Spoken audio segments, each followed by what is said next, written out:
After a City of Columbus high school senior was issued a citation for disorderly conduct after taking part in a nationwide prank known as Senior Assassin, officials are encouraging parents of seniors to talk to your kids before taking part in this prank to avoid a similar outcome. Now, the prank involves seniors targeting and shooting other seniors with water pistols while recording it on their phones.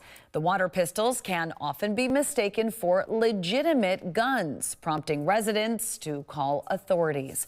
If you have a high school senior, and this has been happening for a couple of years now, so if you have a current senior or you live in an area with high schoolers, it's good to be aware that this prank could be happening in your neighborhood. And of course, if you see anything concerning, you should call.